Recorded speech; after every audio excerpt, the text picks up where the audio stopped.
Dans cette vidéo, nous allons voir comment créer une stratégie de netlinking efficace. Tout d'abord, il convient de noter que, même si chez Linkuma nous proposons des articles sponsorisés, finalement, on ne vous recommande pas de faire uniquement des articles sponsorisés. Pourquoi? Parce qu'il est toujours important lorsqu'on fait du netlinking de sembler naturel. Ainsi, on vous recommande de faire aussi des web profils, des liens depuis des forums, idéalement aussi, si possible, des commentaires de blog, des annuaires, etc. On vous recommande aussi de pousser certains articles, c'est-à-dire de ne pas vous contenter de faire des liens vers votre site principal.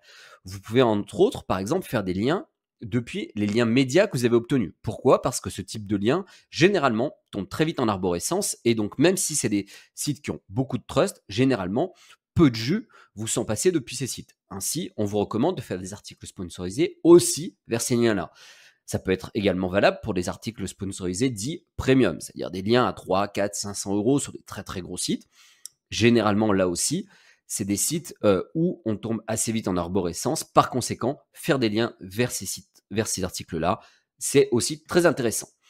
Une fois que vous avez bien compris du coup qu'il faut varier la typologie des liens, derrière, le second élément qu'il va falloir prendre en compte, ça va être tout simplement en fait où est-ce que vous faites vos liens.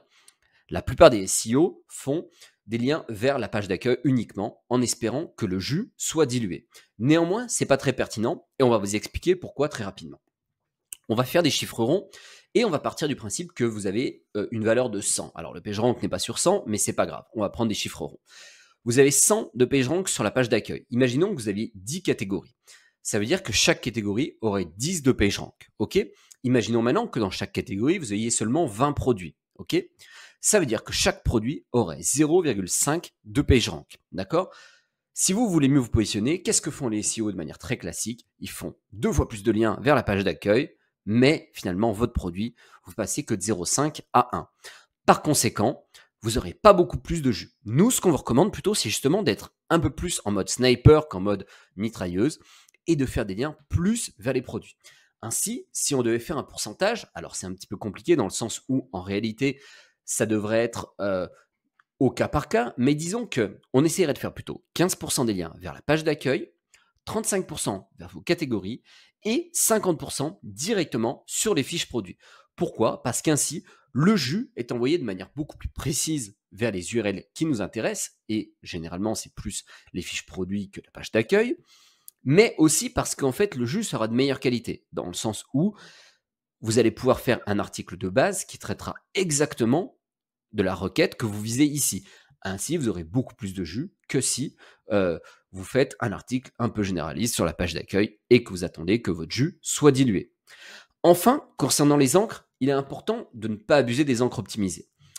On recommande de ne pas dépasser 10% d'encre optimisée. Alors attention, c'est un chiffre fixe qui est donné pour cette vidéo. Dans l'absolu, vous pouvez monter au-delà sur certaines requêtes, etc. Mais en tout cas, si vous gardez un taux d'encre optimisé inférieur à 10%, vous êtes à peu près tranquille, vous n'aurez pas de pénalité de la part de Google. Sur certaines requêtes, typiquement tout ce qui est lié au gambling, aux paris sportifs, etc., vous savez que vous pouvez aller au-delà.